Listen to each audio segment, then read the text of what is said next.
Good morning बच्चों। हमारा जो चैप्टर चल रहा था ऑक्सीजन युक्त क्रियात्मक समूह है पार्ट फर्स्ट, उसकी जो कंप्लीट मैटर था वो अपन डिस्कस कर चुके हैं। आज के क्लास में जो अपने बुक में बीएसईआर में जो क्वेश्चंस दिए हुए हैं उनके बारे में हम डिस्कस करेंगे। तो चलिए शुरू करते हैं आज का सेशन। फर्स्ट क्वेश्चन हमें दिया गया है, एल्कोहल का सामान्य सूत्र लिखिए।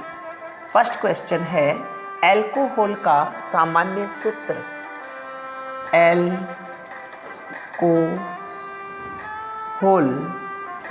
का सामान्य सूत्र। तो देखिए, इसके लिए एल्कोहल का सामान्य सूत्र हमें रटने की कोई जरूरत नहीं है। आप एक एल्कोहल ले लीजिए। एग्जाम्पल के तौर पे हमने ले लिया एथेनॉल। ठीक है, एथेनॉल हमने यहाँ पे एग्जाम्पल लिया। यहाँ पे कार्बन कितने हैं? 2। हाइड्रोजन्स कितने हैं? 3 2 5 एंड 1 6 एंड ऑक्सीजन 1। यानी इसका जो फॉर्मूला हमें यहाँ पे ऑब्टेन हुआ है वह है C2H6O। ठीक है, अब इसके अकॉर्डिंग हम फॉर्मूला इसका बना सकते हैं। देखिए, कार्बन जितने हैं उसके दोगुने से 2 ज़्यादा क्या है? हाइड्रोजन। जितने कार्बन है, देखिए इसको मैं यूँ लिख सकता हूँ क्या? C2H4+2 oxygen. 2 का दोगुना 4, 4 में 2 जोड़ दीजिए 6 ऑक्सीजन। ये ऐसे भी इसे लिखा जा सकता है। मीन्स हमें कहा सामान्य सूत्र, तो हम क्या लिख सकते हैं? अगर कार्बन n है तो हाइड्रोजन कितने होंगे? n के दोगुने 2n। 2n में कितना जोड़ दें? 2 ऑक्सीजन। यह होगा एल्कोहल का सामान्य सूत्र। आगे एथिल एल्कोहल का IUPAC नाम लिखिए। सेकंड क्वेश्चन जो दिया है हमें, इस तरह का क्वेश्चन बोर्ड्स में आता है तो ध्यान दीजिएगा। केवल लैंग्वेज भर लिखी है। बोला एथिल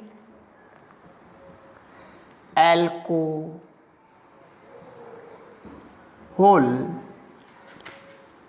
का क्या लिखना है हमें? IUPAC नाम।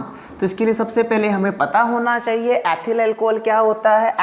Ethyl means CH3CH2OH। ये हो गया आपका एथिल अल्कोहल।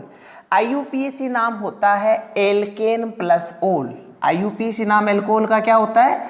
एल्केन प्लस ओल। और अगर प्रतिस्थापी भी उपस्थित हो तो इससे पहले स्थिति के साथ उसको शो कर दिया जाता है। अब यहाँ पे देखिए क्या नाम होगा इसका? एल्केन प्लस ओल। कितने कार्बन वाली एल्केन? 2 कार्बन वाली। तो एथेन प्लस ओल, तो नाम हो जाएगा एथेनॉल। ध्यान दें, नाम क्या हो जाएगा?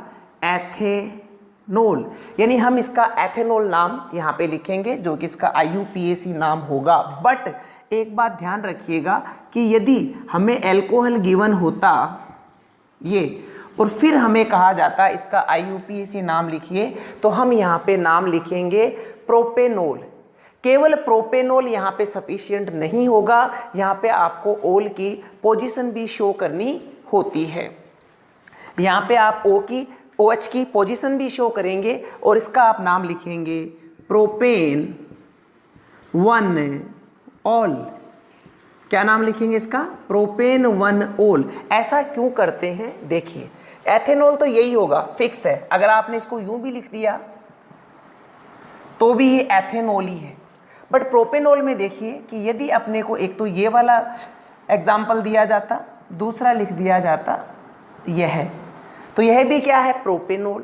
पर दोनों का फेस सेम तो नहीं है ना, दोनों एक दूसरे से डिफरेंट है। डिफरेंट क्या है? OH की पोजीशन। तो यहाँ पे OH कौन से पे है? पहले कार्बन पे, इसलिए 1 ओल। इसको क्या लिख देंगे? प्रोपेन 2 ओल। ठीक है, तो यहाँ पे पोजीशन भी शो आप करेंगे। ओके, थर्ड क्वेश्चन क्या कह रहा है देखते हैं। ग्रीनियर अभिकर्मक की अभिक्रिया फॉर्मेल्डिहाइड से करवाने पर बनने वाला उत्पाद लिखिए। थर्ड क्वेश्चन, रिएक्शन करवाई जा रही है फॉर्मेल्डिहाइड, तो देखिए यहाँ पे अपने को पता होना चाहिए फॉर्मेल्डिहाइड क्या होता है। फॉर्मेल्डिहाइड होता है CH2O, ग्रीनियर अभिकर्मक होता है RMgX, और इनकी हमें रिएक्शन करवानी है। तो देखिए formaldehyde HC double bond O H plus RMgX। यहाँ पे देखिए कार्बन पे क्या है, पार्शियल पॉजिटिव, ऑक्सीजन पे पार्शियल नेगेटिव। आ रही है बात समझ में, क्यों होता है, इलेक्ट्रोनेगेटिविटी डिफरेंस के कारण। यहाँ पे R अगर ये टूटेगा तो R पे क्या आएगा माइनस, Mg पे क्या आएगा प्लस, ठीक है। अब नेगेटिव कहाँ पे जाके अटैक करेगा, पॉजिटिव पे, पॉजिटिव कहाँ अटैक करेगा, नेगेटिव पे। तो प्रोडक्ट क्या बनेगा देखिएगा, HC है वैसे का वैसे लिख दिया। C पे अटैक कौन करेगा, R, ये अटैक कर दिया। O पे अटैक कौन करेगा, ये बॉन्ड टूट गया ना भाई, एक बॉन्ड टूटा, C से तो कौन जुड़ा R, और O से कौन जुड़ेगा Mgx। और इसका रीजन आपके सामने है, क्योंकि C पे पॉजिटिव है, O पे नेगेटिव है। बात आ रही है समझ में। अभी आप इसका हाइड्रोलिसिस करा दीजिए, जल अपघटन करा दीजिए। जब आप इसका हाइड्रोलाइसिस करवाएंगे, जल अपघटन कराएंगे, तो जल अपघटन का मतलब है H प्लस और OH माइनस, HOH ऐसे लिख दिया। जल को टूटेगा, H पे क्या आएगा प्लस, OH पे क्या आएगा माइनस। ये बॉन्ड टूटता है, O पे क्या आएगा माइनस, Mg पे क्या आएगा प्लस। तो देखिए कौन कहाँ पे जुड़ेगा, O के पास कौन जाएगा, H जाएगा, Mg के पास कौन जाएगा, OH जाएगा। तो प्रोडक्ट क्या बनेगा हमारा, देख लीजिए, OH प्लस Mg के पास X तो ऑलरेडी जुड़ा हुआ है, और क्या जुड़ गया, OH और चला गया ना Mg के पास। तो यहाँ पे प्रोडक्ट क्या बना, जिस कार्बन से OH जुड़ा हुआ है वह अन्य कितने कार्बन से जुड़ा हुआ है, एक से। तो यहाँ पे एल्कोहल बना, प्राइमरी एल्कोहल। कौन से एल्कोहल का फॉर्मेशन हुआ है, प्राइमरी एल्कोहल का यहाँ पे निर्माण होता है। फॉर्मेल्डिहाइड जब ग्रीनियर अभिकर्मक से रिएक्शन करेगा तो प्राइमरी एल्कोहल का यहाँ पर फॉर्मेशन होगा। नेक्स्ट क्वेश्चन कह रहा है, फोर्थ क्वेश्चन, कि फोर्थ क्वेश्चन दे रहा है प्राइमरी, सेकेंडरी एंड टर्सरी एल्कोहलों को अम्लता का क्रम को अम्लता के क्रम में रखना है, अम्लता के क्रम में, यानी बढ़ता हुआ क्रम में रखना है। देखिएगा आप, बढ़ते हुए क्रम में हम लिखते हैं, तो इसके लिए सबसे पहले हमने लिया R C R R O H, tertiary alcohol, tertiary alcohol. फिर हमने लिया R R C H O H, secondary alcohol. और एटलीस्ट हमने लिया RCH2OH, प्राइमरी एल्कोहल। अम्ल का मतलब है, एसिड का मतलब है, यहाँ से बाहर क्या निकलना है, H प्लस। अब जो जितनी आसानी से H प्लस दे देगा वह उतना ही अधिक एसिडिक होगा। तो देखिएगा यहाँ पे 1 2 3 R समूह जुड़े हुए हैं, ये तीनों R समूह है प्लस I इफेक्ट दिखाएंगे। हमेशा ध्यान रखिए, प्लस I इफेक्ट दिखाने वाले समूह अम्ल की अम्लता को कम करते हैं। तो ये क्या कर रहे हैं, कार्बन पर इलेक्ट्रॉन घनत्व बढ़ा रहे हैं। कार्बन पर इलेक्ट्रॉन घनत्व बढ़ रहा है तो इसके साथ ही ऑक्सीजन पे भी क्या हो रहा है, इलेक्ट्रॉन घनत्व बढ़ रहा है। और ऑक्सीजन पर अगर इलेक्ट्रॉन घनत्व बढ़ रहा है तो इस बंध की ध्रुवणता, इस बंध का तनाव उतना ही कम हो रहा है। क्यों? क्योंकि ऑक्सीजन पर इलेक्ट्रॉन घनत्व बढ़ने के कारण ऑक्सीजन इस हाइड्रोजन और ऑक्सीजन के बीच का जो युग्म है उसको उतना ज़्यादा नहीं खींचेगा जितना इसको खींचना चाहिए था, उतना आकर्षित नहीं करेगा जितना इसको करना चाहिए था। क्यों? क्योंकि इसकी डिमांड इधर से पूरी हो रही है। तो इसलिए इस बॉन्ड की पोलैरिटी कम हो गई, ध्रुवणता कम हो गई, तनाव कम हो गया। और आपको पता होना चाहिए तनी हुई रस्सी आसानी से टूटती है या ढीली छोड़ी हुई, तो आपका जवाब होगा ढीली छोड़ी हुई। तो यहाँ पे रस्सी क्या हो चुकी है, ढीली हो चुकी है, बंध की ध्रुवणता क्या हुई है, कम हो चुकी है, इसलिए इसकी अम्लता कम है। यहां पर कितने आर ग्रुप है, 2 आर ग्रुप है, दोनों आर ग्रुप क्या कर रहे हैं, प्लस आई इफेक्ट दिखा रहे हैं। कंपेयर करना भाई, यहाँ पे कितने प्लस आई दिखा रहे थे 3, यहाँ पे कितने दिखा रहे हैं 2। कार्बन पर इलेक्ट्रॉन घनत्व तो बढ़ा पर कंपैरेटिव टू दिस क्या हुआ, कम बढ़ा। कम बढ़ा तो इस कार्बन ने भी ऑक्सीजन पे इलेक्ट्रॉन घनत्व क्या बढ़ाया, कम बढ़ाया। यहाँ पे जितना इलेक्ट्रॉन घनत्व बढ़ रहा है उतना यहाँ पर नहीं बढ़ रहा है। रीजन है 2 एल्किल समूह का प्लस आई प्रभाव, यानी कि यहाँ पे O पर इलेक्ट्रॉन घनत्व जितना यहाँ पे बढ़ा उतना नहीं बढ़ा तो है, पर जितना यहाँ बढ़ा उतना नहीं बढ़ा है। इसलिए ऑक्सीजन क्या करेगा, कंपैरेटिव टू दिस, यहाँ पे जो इलेक्ट्रॉन युग्म है उसको अपनी ओर अधिक प्रबलता से खींचेगा। अधिक प्रबलता से खींचेगा मीन्स इसकी तुलना में यहाँ पे तनाव क्या हो गया है, बढ़ गया है, और तनाव बढ़ गया है तो H+ का निष्कासन सुगम हो जाएगा। मीन्स टर्सरी की तुलना में सेकेंडरी एल्कोहल अधिक अम्लीय होगा। आगे चलिए, यहाँ पे एक ही R प्रेजेंट है, R दिखा रहा है प्लस आई इफेक्ट, इलेक्ट्रॉन घनत्व बढ़ रहा है, और ये कार्बन क्या कर रहा है, इस ऑक्सीजन पर इलेक्ट्रॉन घनत्व बढ़ा रहा है। But comparative to these two condition क्या कर रहा है, कम बढ़ा रहा है। इलेक्ट्रॉन घनत्व तो इस ऑक्सीजन पे भी बढ़ रहा है, बट इनकी तुलना में क्या हो रहा है, कम बढ़ रहा है। और कम बढ़ रहा है इसका मतलब ऑक्सीजन हाइड्रोजन के यहाँ पे जो इलेक्ट्रॉन युग्म है उसको अपनी ओर ताकत से खींचेगा, और ताकत से खींचेगा मीन्स इस बंध की ध्रुवणता बढ़ गई है, इस रस्सी का तनाव एकदम तनी हुई रस्सी है, और यहाँ पे H+ का निष्कासन सुगमता से हो जाएगा। मीन्स प्राइमरी एल्कोहल सेकेंडरी की तुलना में अधिक अम्लीय होगा। यहीं पे अगर R न होकर इस एल्किल ग्रुप की जगह कौन होता है, हाइड्रोजन, तो हाइड्रोजन का प्लस आई इफेक्ट कोई नहीं होता है। तो यहाँ पे क्या ये वाला हाइड्रोजन इस पे इलेक्ट्रॉन घनत्व बढ़ाएगा क्या, नहीं बढ़ाएगा।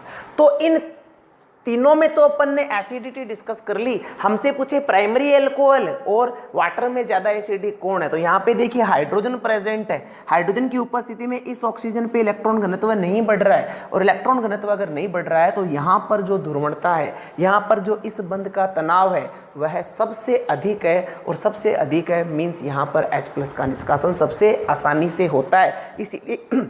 इसीलिए कहा जाता है कि वाटर की एसिडिटी एल्कोहलों की तुलना में अधिक होती है। तो ये होगा आपके एल्कोहलों का क्रम। टर्सरी की तुलना में सेकेंडरी ज़्यादा एसिडिक होगा, सेकेंडरी की तुलना में प्राइमरी एल्कोहल अधिक एसिडिक होगा। नेक्स्ट क्वेश्चन कह रहा है फ्रिश पुनर्विन्यास लिखिए। अगला क्वेश्चन हमें क्या प्रोवाइड करा है, बोला गया फ्रिश पुनर्विन्यास बताइए क्या होता है। देखते हैं, सारा मैटर अपना डिस्कस करा हुआ है, फिर भी दोबारा देख लेते हैं, रिवाइज हो जाएगा। फ्रिश पुनर्विन्यास, क्वेश्चन नंबर 5। फ्रिश पुनर्विन्यास,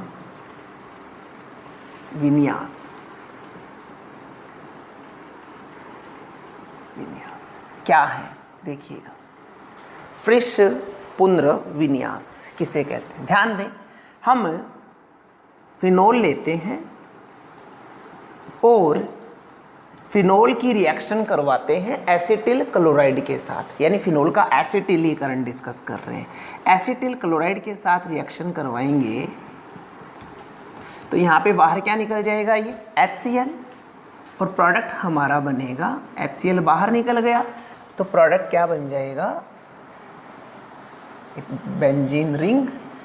यहाँ पे oxygen, carbon, double bonded oxygen, CH3, क्या बन गया, एस्टर। किसका निर्माण हुआ, एस्टर। एस्टर का नाम है फेनिल एसीटेट। फेनिल एसीटेट का यहाँ पे फॉर्मेशन हुआ है। अभी देखिए आप फेनिल एसीटेट को नाइट्रोबेंजीन, फेनिल एसीटेट को नाइट्रोबेंजीन और एल्यूमिनियम ट्राइक्लोराइड AlCl3 के साथ गर्म करते हैं। तो जब आप गर्म करते हैं तो क्या होता है, देखिए ये कोई फ्रिश पुनर्विन्यास नहीं है, यहाँ पे फ्रिश पुनर्विन्यास होगा, यहाँ पे होगा रीअरेंजमेंट। फ्रिश पुनर्विन्यास, रीअरेंजमेंट, फ्रिश पुनर्विन्यास यहाँ पे होता है। कैसे होगा रीअरेंजमेंट, देखिए यहाँ पे ऑर्थो कंडीशन पे हाइड्रोजन है, पैरा पे भी हाइड्रोजन है। क्या हो, ये ग्रुप और ये हाइड्रोजन अपनी सीट बदल ले, बाहर से कुछ नहीं आया है, जो परमाणु है उनकी व्यवस्था में ही यहाँ पे चेंजेस हो रहा है। तो हाइड्रोजन तो चला जाए एसिटिल की जगह, एसिटिल आ जाए हाइड्रोजन की जगह, या यहाँ पे जो ये वाला हाइड्रोजन है यह एसिटिल के साथ अपनी सीट चेंज कर ले। तो दोनों ही स्थिति क्या कहलाएगी, जो इस सीट चेंज करने का प्रोसेस है उसी को बोलते हैं फ्रिस पुनर्विन्यास। तो यहाँ पे क्या प्रोडक्ट मिलेगा, अगर ऑर्थो वाला हाइड्रोजन अपनी सीट चेंज करे एसिटिल के साथ में, तो प्रोडक्ट बनेगा OH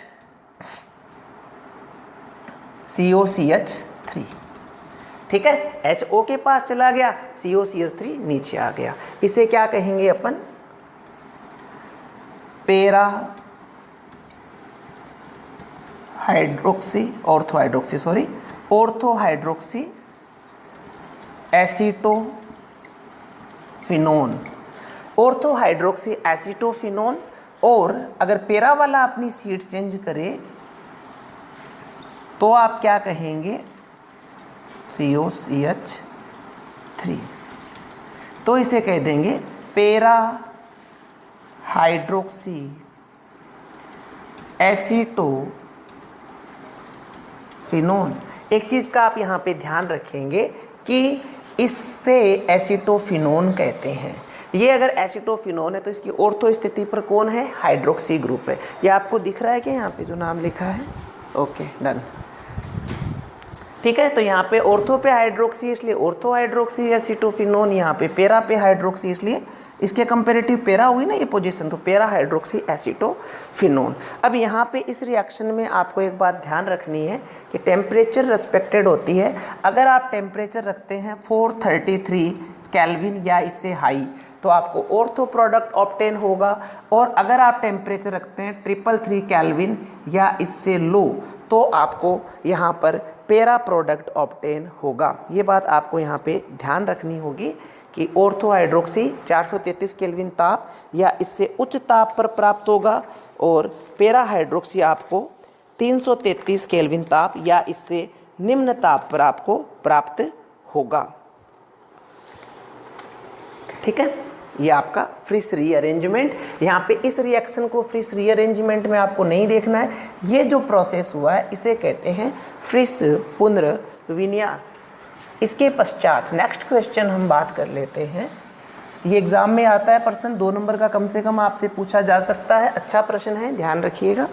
नेक्स्ट क्वेश्चन है क्वेश्चन नंबर 6, और इसमें कहा गया है क्या होता है जब फिनोल को वायु में खुला छोड़ दिया जाता है। Very very most important question, कि अगर फिनोल को वायु में खुला छोड़ दिया जाए तो फिनोल ऑक्सीडाइज्ड हो जाती हैं, गुलाबी रंग के पदार्थ में बदल जाती हैं, और फिनोल ऑक्सीडाइज्ड होके क्विनोन फॉर्म में कन्वर्ट हो जाती है, और प्रोडक्ट बनता है पेरा बेंजोक्विनोन, जो कि गुलाबी रंग का होता है। आपके पास क्या है, फिनोल जो कि कलरलेस होता है। जब यह वायु के टच में आएगा, वायु मीन्स ऑक्सीजन, तो इसका क्या हो जाएगा, ऑक्सीडेशन हो जाएगा, और ऑक्सीडाइज्ड होकर फिनोल बनाने वाला है पैरा बेंजोक्विनोन।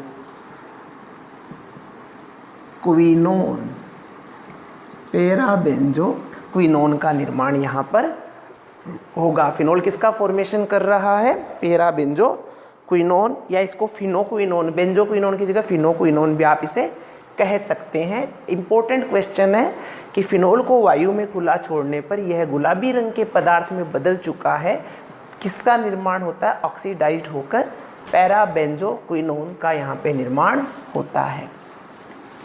आगे 7th क्वेश्चन है, इलेक्ट्रॉन आकर्षी समूह है फिनोल की अम्लता पर क्या प्रभाव डालते हैं। इलेक्ट्रॉन आकर्षी समूह है, देखिएगा यहाँ पे हमने ले रखा है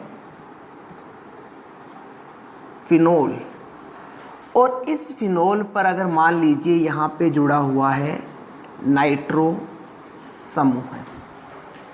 ठीक है, यहाँ पे क्या जुड़ा हुआ है, नाइट्रो समूह है। अभी देखिए क्या होगा, अगर अगर नहीं, यहाँ पे रेजोनेंस तो होगा ही। ऑक्सीजन क्या करेगी, अपना लोन पेयर देंगी। जब ऑक्सीजन का बॉन्ड यहाँ आएगा तो ये बॉन्ड कहाँ चला जाएगा, यहाँ पे।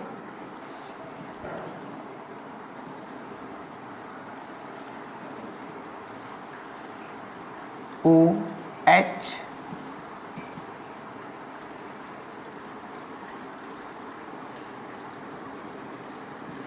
ठीक है। तो अब देखिए क्या होगा, यहाँ पे जो ये नेगेटिव है, ये नेगेटिव क्या करेगा, यहाँ पे बॉन्ड का फॉर्मेशन करेगा। तो ये बॉन्ड कहाँ चला जाएगा, ऑक्सीजन पे। ये नेगेटिव यहाँ बॉन्ड फॉर्म करेगा तो ये ऑक्सीजन पे चला गया, और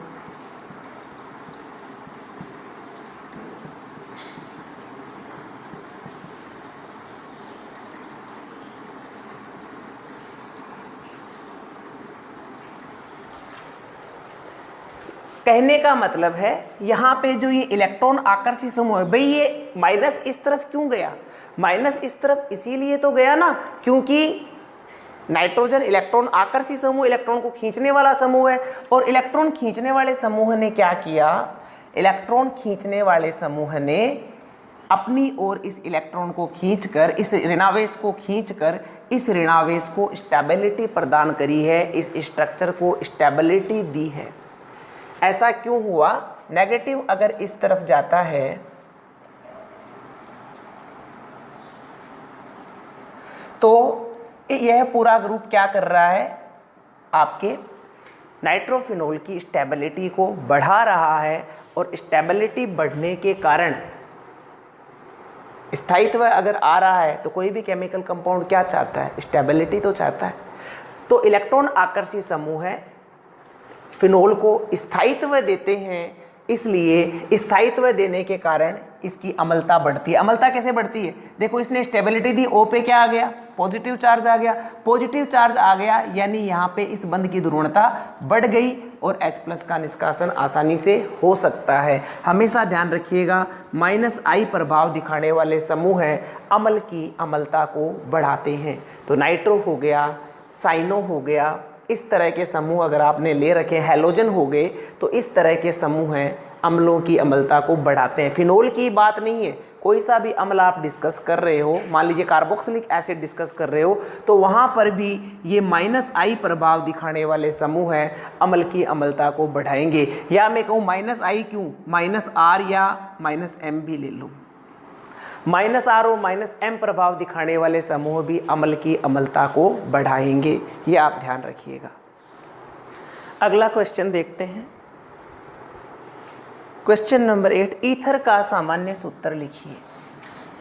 जैसे अल्कोहल का था वही सूत्र ईथर का होगा, क्योंकि अल्कोहल और ईथर एक दूसरे के फंक्शनल ग्रुप आइसोमर्स होते हैं। क्वेश्चन नंबर 8 क्या कह रहा है हमें, ईथर का सामान्य सूत्र। तो सूत्र लिखने के लिए हम डाई एथिल ईथर का एग्जाम्पल ले लेते हैं। डाई एथिल ईथर, ये हमने यहाँ पे एग्जाम्पल लिया है। कार्बन कितने हैं, 1 2 3 4, 4 यहाँ पे कार्बन है। हाइड्रोजन्स कितने हैं, 3 2 5 5 2 7 7 3 10 एंड 1 ऑक्सीजन। कार्बन 4 है, हाइड्रोजन 10 है, तो हाइड्रोजन्स क्या कर सकते हैं, 4 का डबल 8, 8 + 2 ऑक्सीजन। ये आ गया अपना डाई एथिल ईथर का सूत्र। इससे कॉमन फॉर्मूला बनाए, अगर कार्बन परमाणु की संख्या n हो तो हाइड्रोजन कितने होंगे, n का दुगुना 2n, 2n + 2 ऑक्सीजन। यह होगा ईथर का सामान्य सूत्र। जो अल्कोहल का था वही ईथर का होगा। रीजन, ईथर एक फंक्शनल ग्रुप आइसोमर है अल्कोहल का। आगे नेक्स्ट क्वेश्चन देखिए, हाइड्रोबोरानन के ऑक्सीकरण अभिक्रिया को समझाइए। 9th क्वेश्चन, हाइड्रोबोरानन की ऑक्सीकरण अभिक्रिया। देखिए हाइड्रोबोरानन क्या डिस्कस करना हमें यहाँ पे, हाइड्रोबोरानन, इसकी पूरी प्रॉपर जो प्रोसेस है वो मैंने आपको ड्यूरिंग चैप्टर एक्सप्लेन करी है। अभी आप इसको शॉर्ट में देखिए किस प्रकार से हम कर सकते हैं। हम क्या लेते हैं, alkene, CH3 CH double bond CH2 CH3 CH double bond CH2, CH3 CH double bond CH2 और इसकी रिएक्शन करवाते हैं हम BH3 के साथ में, BH3 के साथ में, यानी बोरोन से क्या जुड़े हुए हैं, 3 हाइड्रोजन्स जुड़े हुए हैं। देखिए सबसे पहले इस पाई बॉन्ड का डिसोसिएशन होता है, पाई बॉन्ड का डिसोसिएशन होता है, कार्बन, इस कार्बन का भी एक बॉन्ड टूट गया, इसका भी एक बॉन्ड टूट गया, तो इस वाले कार्बन पर जाकर कौन जुड़ता है, हाइड्रोजन जुड़ता है, यहाँ पे भी कौन जुड़ता है, हाइड्रोजन, यहाँ पर भी हाइड्रोजन जुड़ता है। जबकि यहाँ पे जो कार्बन का बॉन्ड टूटा है, अब देखिए हाइड्रोजन तो जाके कहाँ, कार्बन पे चले गए, तो अब बोरोन के भी 3 बॉन्ड टूट गए हैं, तो अब बोरोन क्या करेगा, प्रत्येक बॉन्ड से इस CH2 से जुड़ता जाएगा, इस बॉन्ड से यहाँ इस CH2 से जुड़ेगा, यहाँ पे इस CH2 से जुड़ेगा, यहाँ इस CH2 से जुड़ेगा। एक चीज मैं बता दूं, this is the type for learning, आपको ये केवल याद रखने का तरीका है, this is not a mechanism, यह मैकेनिज्म नहीं है, इसका जो प्रॉपर जो किस प्रकार से रिएक्शन होती है मैंने ड्यूरिंग चैप्टर आपको बताया था। तो यहाँ पे प्रोडक्ट क्या बनेगा देखिएगा, CH3 CH2 CH2 CH3 CH2 CH2 CH3 CH2 CH2, okay. और ये किससे जुड़ गए, बोरोन से।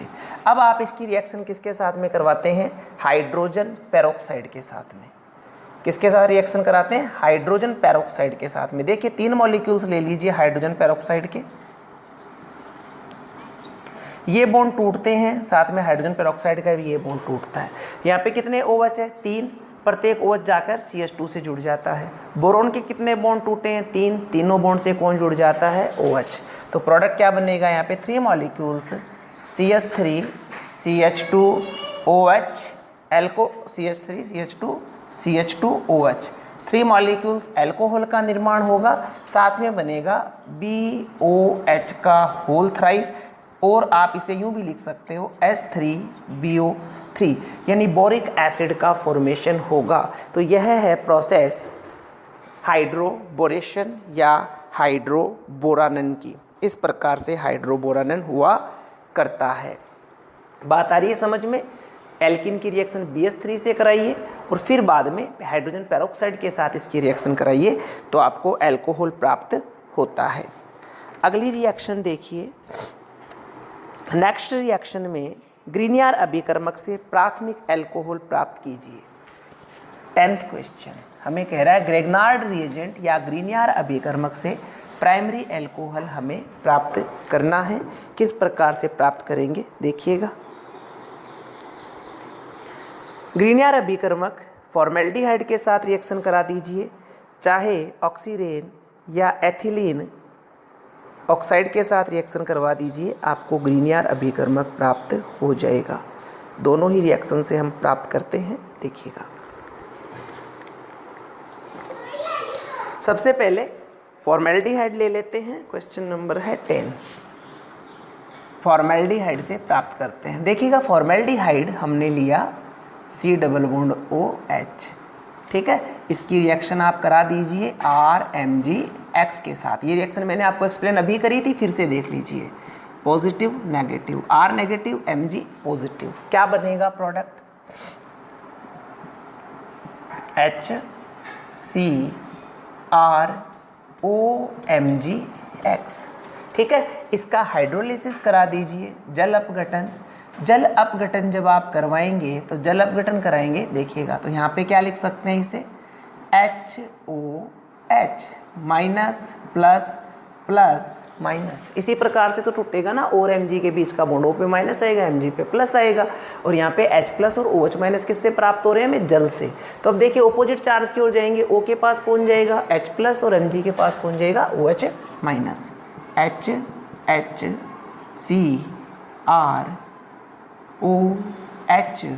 MgXOH, ये आपका यहाँ पे प्राइमरी अल्कोहल का फॉर्मेशन हो गया फॉर्मेल्डिहाइड से, ठीक है।